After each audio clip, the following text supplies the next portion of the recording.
This podcast contains adult language and explicit content. Listener discretion is advised.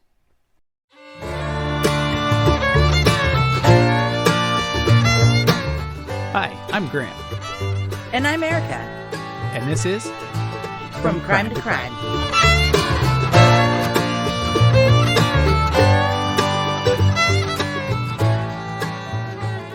Welcome back to From Crime to Crime. I don't think I'm ever going to get a fan base nickname out of us, so we're moving on. Anyway, guys. Everybody did have strong opinions on U2, though, which was cool. Yeah, it's true. I did notice that most people thought Nickelback and U2 were equally as bad, so I'm okay with that. Yeah. Hey, real quick, before we get into this episode, we need to say a huge thank you to our listeners Annie and Andrea, who let us know that they changed their Amazon Smile charity to DNA Dough Project. I really, really appreciate that. Yeah, thank you guys so much. I know it really made Erica's day to see that you guys took the time to do that and post it to your stories. And because you did, we're going to send you some From Crime to Crime merch. So keep an eye on your DMs for a message from us. So this week is an interesting one because it kind of touches on both of what Erica and I like. I really like the serial killer side of things. She really likes missing people and unsolved things. And so this week we have the West Mesa Bone Collectors. And for both of us, we like Breaking Bad. And this takes place in Albuquerque, New Mexico. Yeah. It doesn't have anything to do with Breaking Bad, but yeah, same place. No, but it takes part on the west side of Albuquerque, known as the West Mesa. That's really sad because Albuquerque's only known for like this and meth. The Simpsons had them with the Isotopes. Remember, the Springfield Isotopes moved to Albuquerque, New Mexico? Oh, okay. Oh, and they have the balloon festival too. Oh, yeah, I saw that in Breaking Bad. Oh, Jesus. Yes, they have the hot air balloons. Okay, so you're right. It takes place in West Mesa. Back in the early 2000s, Albuquerque was expanding like crazy, pretty much booming. But in 2008, the recession caused KB Homes to abandon housing developments that were half done, where the land was graded or leveled but not built. Some houses were built, some weren't, and they just halted everything because they ran out of money and they couldn't sell houses anyway. What a hit for KB Homes. You know that investment developers like that are not looking to just get rid of an investment, so they must have lost millions of dollars on that. Yeah, big time. Where this particular development was in an area known as West Mesa, which if you don't live in the desert, a mesa is like a hill or like a mountain kind of that's flat on the top. So like a plateau. Yes, similar to a plateau, but plateaus are bigger because a mesa is between like 11,000 square feet and 4 square miles, and a plateau is bigger than 4 square miles. Why do you know that off the top of your head? Because I like to research. And fun fact, buttes are smaller than mesas. Buttes are less than 11,000 square feet. But they're all pretty much the same thing. A butte, a mesa, a plateau. You get it. It's a hill that's flat on the top. I learned something new. Thank you. You're welcome. So in early 2009, a lady named Christine Ross was walking her dog Ruka in some of these areas that had been graded and leveled, but there was no homes built. So it was just like an open area that her dog could run. And her dog found a bone sticking up out of the ground, which is not ideal. Oh, man. Can you imagine just out and about? It was like when we talked about Amber Hagerman, and this guy was just out walking his dog, too. Like, yep. Walking your dog's important, guys, not just for your health and your dog's health. Yeah, this is how we're finding stuff. Yeah, just walk your dog. My dogs won't find anything. Both your dogs are blind. Correct. So, but I guess they could still smell, probably. I don't know. They don't move that much, so probably not. So, when she... What if you know your dogs? I know. So, well, they're 150 billion years old, in case anybody's listening. They're like dinosaurs, so... So, anywho... Yolehihu. Ruka found a bone, and at first, Christine was like, I'm sure, like, oh, whatever, maybe not. Anything. I would think you'd think it was like an animal bone, honestly. Right, because... Out there? Yeah. But she decided that it looked awkward, so she sent a picture message to her sister in a text. And her sister's a nurse, and everybody who knows a nurse knows you ask them everything. Like, right, of course. Anything happens, and I text Aunt Dee Dee, like, excuse me, is this normal? So they're smarter than doctors most of the time. Well, that's a true story. So She sent the picture to her sister, who's a nurse, and the sister confirmed that it looked like a human femur bone. Oh.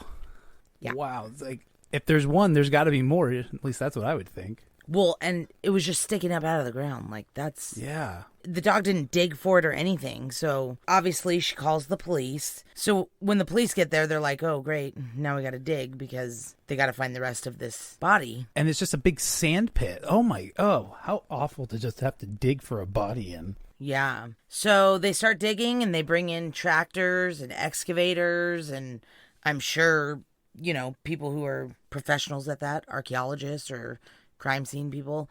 And by late February, which is like 2 months, they had found the skeletal remains of 11 women and 1 unborn baby. Oh, my Lord. So it turned out to be the largest crime scene in New Mexico history. And most of the graves were shallow, but some had been disturbed by like the excavators and the bulldozers and stuff, which made them deeper and scattered. So it ended up being a very big area when they don't think that they were originally buried that far from each other, but it obviously... The people moving the dirt just move them around too? Right. Ooh, Which, wow. Sometimes I listen to this story and I'm like, how did they not see that? When they're using these excavators and digging. Then other times I think about it and it's like, well, maybe it was just the color of the dirt. I've never used an excavator, but if anybody has and can tell us, like, if that would be useful, go to our Instagram, From Crime to Crime, and let us know. I would think that, that you would see something like that in the dirt coming out. But it also, I'm sure it's really dusty and stuff when they're digging. So maybe you just can't see that well when you're running those big machines. I don't know. Nobody would ever let me run one of those machines, so I have no idea. That's true. You only have one good eye. Yeah. Well, hey, we don't need to be telling everybody about my disabilities. Sorry. I don't need people to know that I'm short and blind, Grant. Okay? Hey, you're married, worked out. Gainfully employed. Dumb. Well, you're married, gainfully employed, you're fine. Yes, I am fine. So they began the painstaking task of identifying all these remains. One by one, they just had to start, DNA, dental records, all this stuff. Well, is nobody wondering where these women are? Are these not missing people? They are missing people. So there was an Albuquerque detective named Ida Lopez who had noticed a spike in missing women. She'd noticed a spike of missing women from an area known as the War Zone. And she started to keep track of them. And most of them were sex workers or drug addicts or people struggling. And from 2001 to 2006, she had compiled a list of 17 missing women. 8 of them ended up being identified as 8 of these 11 women. That's crazy. And was Ida Lopez, was she former Vice or something? So she was more familiar with these girls? Everything I've read said that she was a missing persons detective. So obviously this is her detail. Right. So the first victim to be identified was a woman named Victoria Chavez. And she was 26 years old, and she was reported missing in March of 2005. And she struggled with addiction, and she had a few arrests for sex work. So 22-year-old Michelle Valdez and her 4-month-old unborn baby were the second to be identified in February of 2009. And she was reported missing in February of 2005, so 4 years before. Wow. Yeah. What a find, too. This is already bad enough, and come across that, it just makes that even worse. A baby, I know. Yeah, really. So she was also known to struggle with drugs and had arrests for sex work. And she was also a mother of a child already. So the third victim to be identified was 32-year-old Cinnamon Elks. She was the oldest victim, and she was reported missing in 2004. And she's been reported to know at least 3 of the other victims, casually. Wow. Gina, Victoria, and Julie. She was a mother of 2, and she also struggled with drugs and had a few arrests for sex work. So Julie Nieto was the 4th victim to be identified. She was 24, and she was also a mother who struggled with drugs and had a few arrests for sex work. She was reported missing in 2004, and a few years later, her sister Valerie was found dead in a motel room of a drug overdose. Oh, so they kind of think maybe they were running the same crowd and you know. Their mother, who's now raising both of their children, has said that her sister was so distraught over her sister being missing that she just couldn't handle it. And that's probably one thing that led to her overdose. Wow. And it's really heartbreaking for their mom because she had to bury her daughter who died of a drug overdose. And shortly after she had to bury her, they found all these remains on the West Mesa. And one of them ended up being her other missing daughter. Man. Yeah. That is awful. It's heartbreaking. Yeah. Monica Candelaria was 22 when she went missing in 2003, and investigators said she may have had gang ties and she had one arrest for sex work. Veronica Romero was reported missing on Valentine's Day in 2004. She was 27, and she was the sixth victim to be identified. Doreen Marquez, 27, was a mother of two who struggled with drugs, but there was no evidence that she was ever involved in sex work, and she went missing between 2003 and 2004. Selania Edwards stands out a little bit because she was the only victim to not be from Albuquerque, and she was the only victim who was African American. She was a foster child who ran away from her foster home in Lawton, Oklahoma, and she was last seen in Denver in the summer of 2004. I know the police thought that because she was so different than the other victims, physically and geographically and age-wise, she was so young, that they thought maybe something about her would lead them to the killer, like maybe there was some sort of connection, but doesn't seem to have worked out that way. So Virginia Cloven was 23. She was reported missing in October of 2004, and she had ran away from home when she was 17 after her brother had been shot and killed in an incident that was later ruled self-defense. And she was living with a boyfriend who got hit by a car and ended up in a coma. Oh. And this is generally believed to be about the time that she ended up living on the streets and struggling with addiction. Wow. So Yeah, one that's a lot bad going break on. after another. Yeah, it's a lot to handle. Yeah. Evelyn Salazar, 23, was last seen in April of 2004, and she was headed to a park with her 15-year-old cousin, Jamie Barella, who was also never seen again. Evelyn only had one prior arrest for sex work, and she was the 10th victim to be identified. Jamie Barella, 15, would be the 11th victim identified, and it took them almost a year after the first bones were discovered before they identified her, and she had no history of drugs or sex work. Do they have any idea how she got kind of caught up in all this? Well, she went missing with her cousin, Evelyn Salazar. They were last seen headed to a park together after a family barbecue. And they just think that she was abducted or both of them were abducted? I think the implication from the police is that she was involved in drugs and sex work with her cousin, but the family emphatically denies it. Oh, I see. Okay. So after all 11 victims and the unborn baby had been identified, there's still 9 women on Ida's list that have never been found. They just have no idea where these 9 women are. I mean, that part of Albuquerque is very desolate. I mean, they could be buried anywhere out there, huh? They could be buried under some of the homes that were already built before they abandoned the project. Or they could be buried somewhere totally separate and not related to this, you know? Yeah, maybe as, excavating started happening at the site, maybe they moved their, victims elsewhere because, they thought, oh, this might not be the best spot anymore. That's a common theory, that when construction started on the West Mesa, whoever had been doing this stopped burying their victims there and moved on. Oh.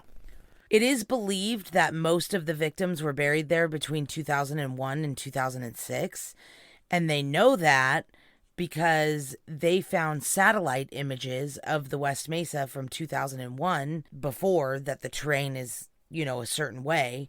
And then starting after that, the satellite images, you could see tire tracks and what looked to be disturbed dirt. So probably graves.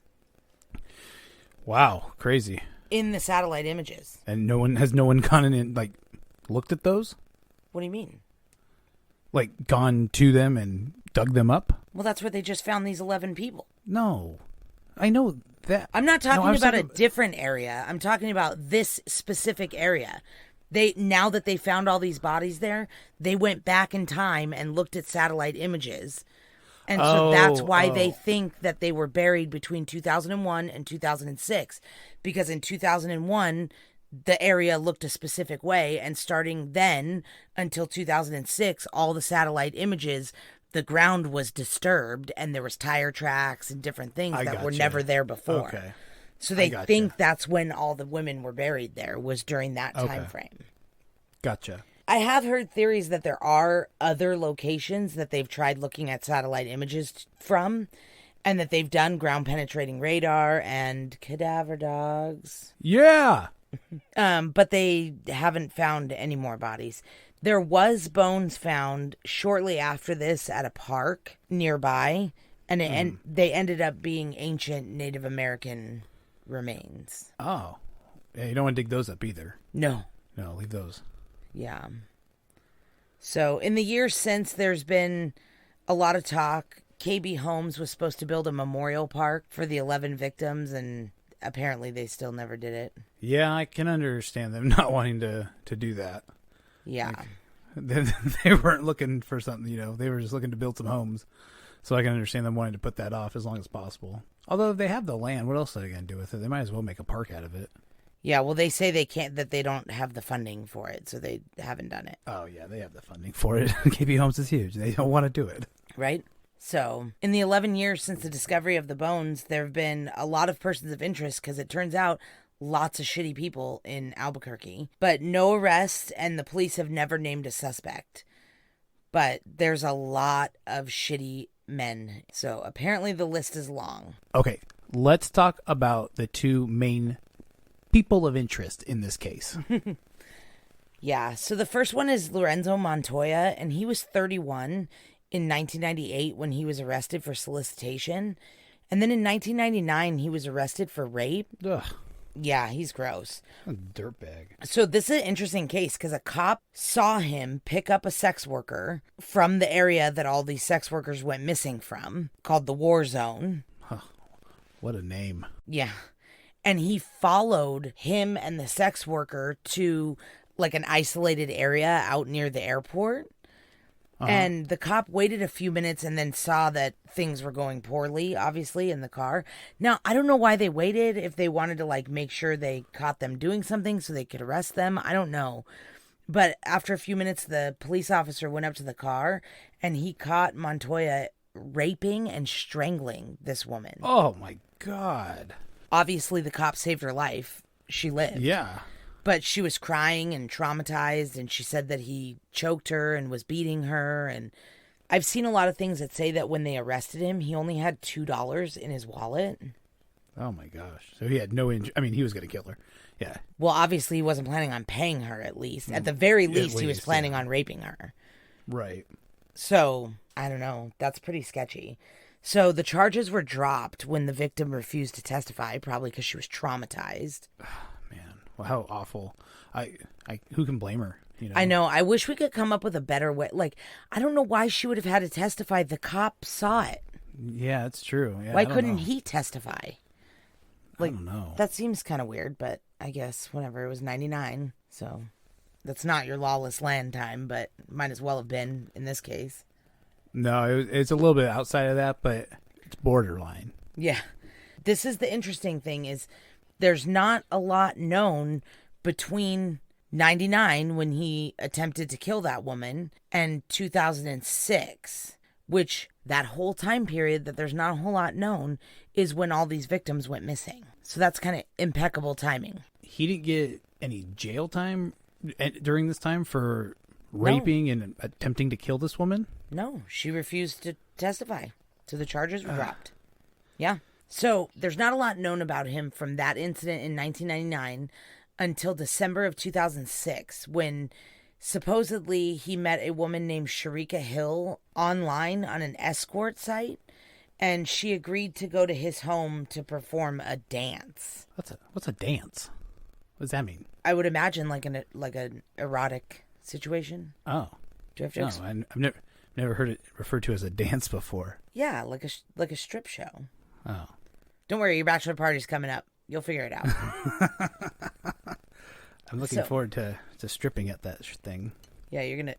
The way you just said that, I feel like you're gonna Dwight this whole thing. I don't know what that means. Remember at Dwight's bachelor party when he like wrestles the thinks, stripper? No, he thinks that the stripper is like a waitress, and he's like, "What are you giving me a taste of the chef special?" And when she was like putting her fingers in his mouth, and he's like, tastes like cigarettes. That's not going to work. I don't remember that part. Oh my God. In that German restaurant, remember? I remember the German restaurant, but And he's I like, don't we'll remember have an onion that part. loaf for the table. That's why The Office is so funny, because I forget everything from it until when I watch it again. It's all super funny again. Yeah, no, it's great. So anyway, when she agreed to go to his home to perform whatever it is they agreed upon, she picked up her boyfriend, Frederick Williams, and he decided to wait for her in the car and like drive around the trailer park while she was doing her business, and then he would drive her home. And I think that's pretty common in those situations to have a driver. I would hope so. Like an enforcer or kind of like a protector. We've heard that before in other cases, like in the Long Island serial killer case. I think I could be a good enforcer or protector for a sex worker. Yeah. Maybe if things don't go any better with the podcast, look into that. Yeah. So when she was in there for longer than he wanted her to be, he started to get kind of nervous, and he called her cell phone and she didn't answer. So he started driving around the trailer park, and when he drove by Montoilets, that's a better name. Yeah, it is a better name for him. When he drove by Montoya's trailer, he saw him walking out to his car with something large wrapped in a blanket. And Oh, man. Williams got out of the car, and the two started arguing because he felt like he knew that it was Sharika in the blanket. And Oh, my gosh. he said he was going to call the cops, and Montoya dropped what was in the blanket, and him and Williams went at it. And according to Williams, Montoya pulled a gun, and Williams pulled his gun and shot Montoya 6 times. Yeah. There you go. Yeah. So Man. I am not for the death penalty, but I am for vigilante street justice. Yeah. So funny. So when the police arrived, they found obviously Montoya dead on the ground because he did not survive 6 gunshot wounds. But they also found Sharika Hill deceased, naked, bound with duct tape in that blanket. So we don't even get to know what more Montoya could have done. I mean, maybe that's why this is still unsolved, is because that guy is dead and there was no How are you going to ask to go him? with. Right, exactly. Yeah. He's not going to admit to anything, but he sure fits the profile. Well, he fits the profile and the timeline and the area, and we obviously know he's capable because he killed Sharika Hill. Right.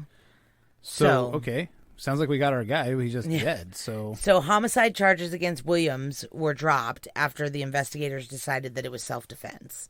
So he did not go to jail for killing Montoya, which I think is good. Fair. Yeah, I think it's fair too. So when they searched Montoya's home, they found guns and duct tape in his home.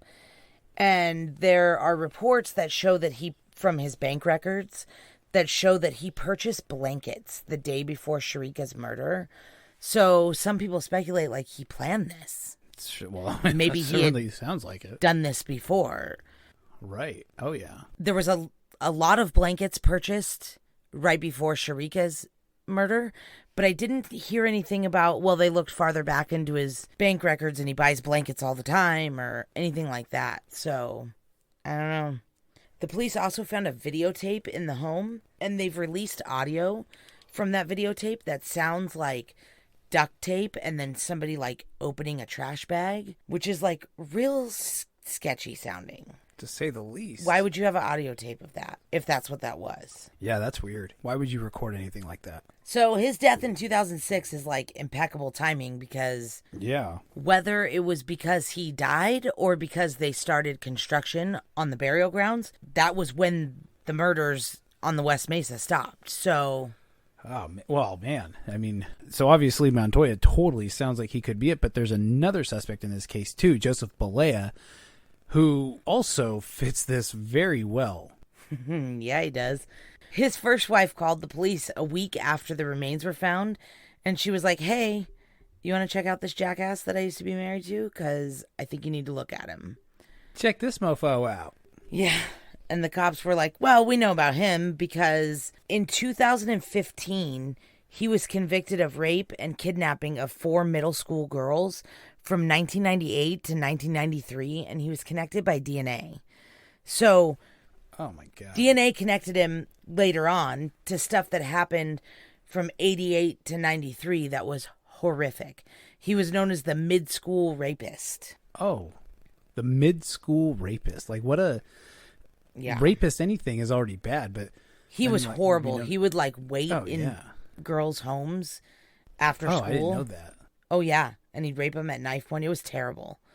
Oh, I knew he was bad, but no, I didn't know that. Oh yeah. And his DNA was also found on a deceased sex worker in 1985, but he was never charged with her murder, so I don't know why. Yeah, how did he get out of that? I don't know.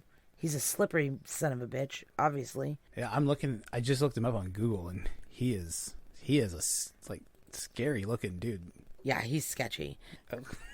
He's serving a 36-year prison sentence now for those rapes, but he was not in prison when these murders took place, which he should have been because these rapes were from 88 to 93, and then his DNA was found on a deceased sex worker in 1985. So he should have been in prison, but he wasn't. And he is a landscaper by trade, and that's pretty significant because one of the only pieces of physical evidence that they've ever found. This is my favorite thing. This is one of my favorite parts of this entire case. Yeah, because if this could be what links him, it's like, oh, you idiot. Yeah. But one of the only pieces of physical evidence that they've ever said that they found, they may have found more, but the only thing that they've ever said that they found was a skew tag from a spearmint juniper bush or tree. I don't know if that's a tree or a bush. Want me to look it up? Yeah. You keep going. I'll look it up while you keep going. Okay. And they found that skew tag, and it was next to the body of Victoria Clovens. See, that's the thing. Like, just when we thought Montoya was it, Joseph Balea comes raring back in and going like, hey guys, it could be me too. Yeah, so apparently this nursery in California sells plants to a nursery in Albuquerque, and that business records say that Balea purchased from this nursery in Albuquerque. So they haven't said that there's any proof that he purchased that specific plant, but he was a known customer of that nursery that sold the skew tag that was found in the grave. So it's not exactly the same, but it's so close and so... Yeah, but you know what? For me, it's like that is so close, and it's crazy how he aligns with everything. But this guy's DNA was on a dead woman, and he has never been charged with her murder. So I don't think a skew tag from a plant is going to cut it. Yeah, maybe not. Somehow he's getting away with things that he should not be getting away with. But what year did he get away with that dead woman's 85. DNA? 85. Oh, lawless land. That's what I'm saying. Maybe not anymore. Maybe we cut that shit out. Yeah. I don't know. There's a lot of theories and a lot of different, there's a lot more suspects than just that. There was a guy who was a photographer that used to come to Albuquerque all the time to take pictures of the fair or something. And he had like really awkward photos, but his alibi is proven to check out for when a lot of the girls went missing. And I don't know. There's a lot of persons of interest, but nobody seems to check every box the way that Montoya and Balea do for me, in my opinion, allegedly. So we have two suspects who are persons very of similar. interest, according to the police. We have two persons of interest, according to the police, who are kind of doing the same thing at the same time. So yeah, which is like, ugh.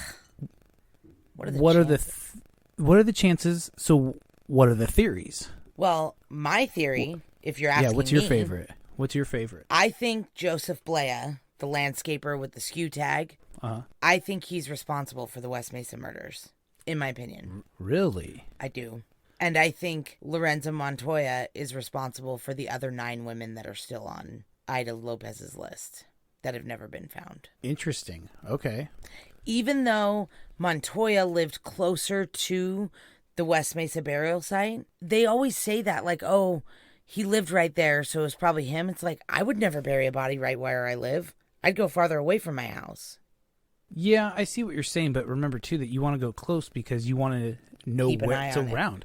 Well, keep an eye on it, but you know the area. You'll know that there's no one who's going to... that KB Homes is, not building right there. Okay. Or nothing's happening right there. So maybe I think the opposite then. Maybe Lorenzo Montoya is responsible for the West Mesa victims and Joseph Lea is responsible for the other women that are still missing. But then the plant tag. No, I think Joseph Lea is the one that's Do these two responsible have for these any 11. connection to each other at all in any way? Oh, Lea not and that- Montoya? Not I a don't- single thing? I don't know. Not that I've ever read. Yeah. But I don't didn't know. think so I don't know. either. I don't know either one of them. So That is crazy that could be going on. And Walter White could be cooking meth at the same time. yeah. Well, the other No thing. idea what's happening in Albuquerque. Yeah. So the other thing that's crazy too, though, is that some people say like, oh, there could be two serial killers using the same dumping grounds, which is true. That's Yeah. possible. Obviously, if there's this many terrible people killing women in this, like if they have this many suspects, it's possible that they could be using the same desolate area to bury their victims. But what are the chances that they would all be so close to each other, like so close together? You think Yeah, that that's they what would makes it a little be, weird. yeah, you would think that they would be a little more random, spread out. Like they're all within, I mean, obviously a large area because they had to dig for 2 months, but a close enough area where I don't think it's two separate killers. I think one killer's responsible for these 11, and I think another one is responsible for the other 9. It's interesting that they're not working together too. Like again, I just think it's so interesting that they could be so close and just so separate at the same time. But yeah, I think that probably would make a lot of sense. But I definitely think both of them had something to do with multiple women being victimized and missing at once. Yeah. Well, we know for sure that Montoya is capable of murder. Yeah, absolutely. And with what Joseph Lea has been convicted of, I wouldn't put anything past him. Absolutely not. Absolutely not. So, I mean, it doesn't necessarily fit his MO as the, what was it? The mid-school Rapist. rapist. Oh my gosh. I know that hurts to Disgusting. say that. I know. Yeah, that's a really, It's foul. yeah. But No. it doesn't fit that MO, but the fact that his DNA was found on a deceased sex worker in 1985, that is the same thing. Yeah. So both these guys are awful, and they're both probably the killer. So, I mean, what's your theory? I mean, I definitely think that they both had something to do with multiple women going missing. And I would even be surprised if they were like crossing paths, not at the same time, but Yeah, like burying maybe they people in knew this- each other. Yeah. Well, I don't think they knew each other. I think that maybe, I mean, they may have because they're doing the same thing in the same area. So it's definitely possible they actually cross paths that way. But I think that they may have buried their like victims together or in the same area. You know, some in the West Mesa, some on the other side, some where we don't know. Well, It would make the sense. That's the other like common theory is that they were picked up because they were all involved in sex work, and what if that's has nothing to do with it? I know that sounds crazy, but at least two of the women were not known to be sex workers. So how would he come in contact with them? Maybe they were trying to hitchhike. You know, maybe who knows? Like there's lots of different ways. I think that somebody can, you know, maybe he was trying to sell something to him on Craigslist. You know, Well, like, that's there's what I just- think, because most of them except Jamie Barella were known to struggle with drugs. So that's another thing is like maybe it was a drug dealer. Yeah, I could see that too. I could see that for sure. You know, there's been a lot of theories that it's gang related. You know, it's an initiation for a Oh gang. God. And so that's why there's so many victims in one area. To me, the gang thing, I understand what they're saying, but what is the likelihood that many people know about something and it doesn't come out? Like I don't know. somebody doesn't Gangs are- crack and gangs- say something. Gangs are usually pretty tight-lipped. You know, there's that whole, you know, bitches get stitches thing. Well, I get it, but what's the chances that many, so say that this was some sort of gang initiation thing to kill a woman and bury her in this area. Just say that's the theory. Right. What are the chances that many people got away with it? Like left no evidence whatsoever. No, that's true. That's true. I think it comes back to these two. I think these two have to be I know. involved. Whenever they say that, oh, maybe it was like drug related or cartel or gang, it's like, this just feels like these two scumbags. Well, one thing we didn't talk about is maybe they had something to do with some of them, but not all of them, and maybe there was another person who was involved in this, or maybe there was multiple other people involved in this. There's nothing that says that's not a theory too. Right. Or if it was drug related, maybe Blea or Montoya, whichever one, or both, maybe they're in cahoots somehow with the drug dealer that did this. And I know I miss dancing. Yeah. Bring it back. But maybe they're in cahoots with each other and they're like, hey, the word on the street when these girls were going missing is that they were being murdered and buried in the West Mesa. So if that was going around gossip wise, then maybe other people were just like, oh, when I kill somebody, I'm gonna bury him in the West Mesa. Yeah, maybe that's definitely could be something. Which, but what are the chances that they're going to pick the exact location, though? Yeah, that's true. That does make things. I know. Although in the same area, if everyone knows that area is desolate, if you're from that area and you know that area is desolate, you know that nobody really goes there, you know that it's abandoned for the most part. If you're from there, you start going. That's the frustrating part with all the reports where they're like, oh, the word on the street was these girls were getting killed and buried in the West Mesa. It's like, who's saying that? Ida Lopez was hearing those rumors before these bodies were found. So it's like, who the hell is saying that? Well, I think I remember hearing it was other sex workers she was getting that info from. Well, I know, but where are they getting that info from? That's what I'm saying. Like, follow this telephone train back to the start. Yeah, well. I mean, I'm sure they tried. I'm not saying that they didn't try, but I'm just, somebody had to start that rumor, and where did they hear that from? That's true. There's something out there that obviously no one's talking about. But yeah, because when a rumor turns out to be true, it's like, ooh, did you guess that? Yeah. No, they didn't guess. Probably not. Unfortunately, I don't think we're ever going to find out unless Balea or somebody else confesses, because Montoya is not coming back to say anything. Nope. Or unless the cops have more evidence than they've released. And that could be too. We keep hearing that they keep finding more evidence. Speaking of which, did you hear that John Benet Ramsey might have some new evidence? We might have to do that case eventually. Yes, I did hear that. And I've heard that before, so I'm not going to get my hopes up, because we hear this every couple of years with the DNA in that case. Maybe we'll cover that in a couple of years when we're better. Or when it's solved finally. Or when it's solved. Maybe it could be one of our solved cases, please. I would love a solved case. So that pretty much is the case. You have anything else to add tonight, Grant? Just that it is a juniper tree, for anybody who's wondering. I wanted to let you know. And 2, go visit our Instagram, From Crime to Crime, because we're going to have some new merch coming out, and we're going to be doing some giveaways on Instagram. Going to be easy ways to enter, and you can earn shirts, mugs, stickers. We're going to have several different things for everybody. So again, come to our Instagram, From Crime to Crime. Or if you just want to chit chat, you could send us an email at fromcrimetocrimepodcast@gmail.com. .com, baby. You got anything else tonight? We've had way too much coffee today. Yeah, I think I'm good. You got anything? No, this was such a serious case, and I've been wired the whole time. Yeah. I'm trying to be not sound like I'm excited, because I'm not excited. That's why I was like, .com. I had to get it out. Yeah. This case was so mellow. It is there's not a whole lot going on when you're just. Well, there's 0 funny items about 11 murdered women and an unborn baby. So Right. It's kind of hard to be funny, guys. We'll try to be funny next week. Every day. No, I can't commit to every day. I can. So, are you all done here? I'm done. Well, I guess that's it. I love you. Love you too. Bye.